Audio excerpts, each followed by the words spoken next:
नमस्ते, मैं हूं डॉक्टर सरोज और आज हम पढ़ेंगे कक्षा 12वीं की हिंदी की पाठ्य पुस्तक आरोह भाग 2 में संकलित कविता गोस्वामी तुलसीदास जी द्वारा रचित कवितावली के उत्तरकांड से लिए गए पदों की व्याख्या करेंगे और इसमें तत्कालीन समाज की बेरोजगारी और गरीबी पर प्रकाश डालते हुए कवि तुलसीदास ने मुगलकालीन समाज का भी यथार्थ वर्णन किया है।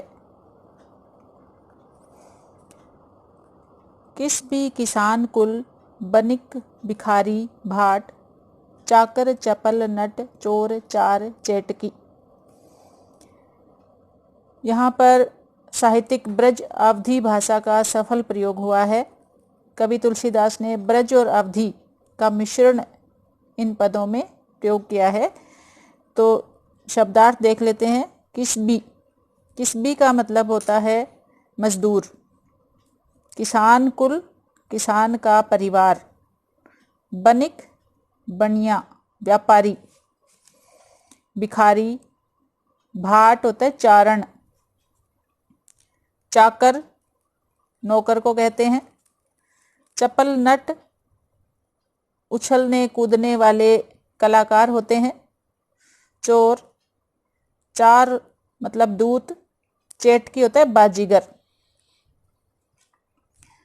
इस तरह से कवि तुलसीदास जी तत्कालीन मुगलकालीन सामाजिक आर्थिक स्थिति पर प्रकाश डालते हैं और कह रहे हैं कि संसार में मजदूर, किसान का परिवार, व्यापारी, भिखारी, भाट यानी चारण, नौकर, चंचल नट, चोर, सेवक सेविकाएं, चार होते हैं दूत, और चेटकी यानी सेवक सेविकाएं या बाजीगर, सभी अपने अपने पेट को भरने के लिए काम कर रहे हैं। पेट को पढ़त पेट के लिए पढ़ते हैं।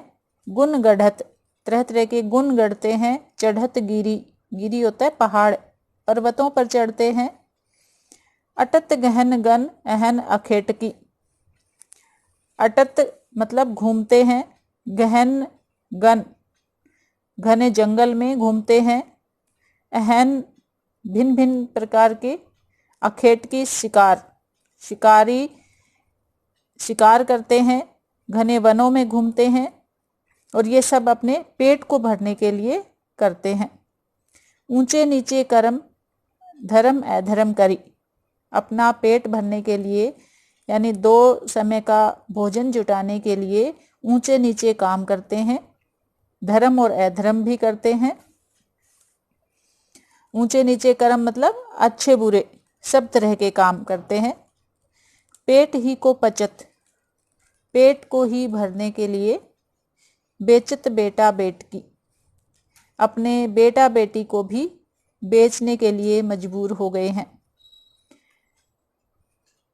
तुलसी बुझाई एक राम घनश्याम हिते। आगी बड़वागिते बड़ी है आगी पेट की। तुलसीदास जी कहते हैं कि पेट की आग समुद्र की आग से भी अधिक शक्तिशाली होती है। बड़वागी समुद्र की आग पेट की आग से भी बड़ी होती है और यह राम रूपी घनश्याम की कृपा से ही दूर हो सकती है। मतलब दयालु राम की कृपा से ही भूख को मिटाया जा सकता है। राम की भक्ति से ही दुखों से छुटकारा पाया जा सकता है। सुख का जीवन व्यतीत कर सकते हैं। इसलिए भगवान राम की भक्ति करो, भगवान राम का नाम जपो। तो इस पूरे पद में मुगलकालीन समाज का वर्णन किया गया है और कवि तुलसीदास जी की भाषा ब्रज मिश्रित अवधी भाषा का प्रयोग है। अनुप्रास अलंकार का प्रयोग है और कवितावली से लिया गया है, इसलिए यहाँ पर कवित छंद का सफल प्रयोग यहाँ पर हुआ है। सहज और सरल साहित्यिक ब्रज अवधि भाषा का सफल प्रयोग हुआ, इस तरह लिख सकते हैं। राम घन श्याम में रूपक अलंकार का प्रयोग आया है।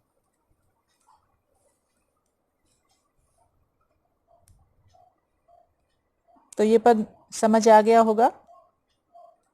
धन्यवाद।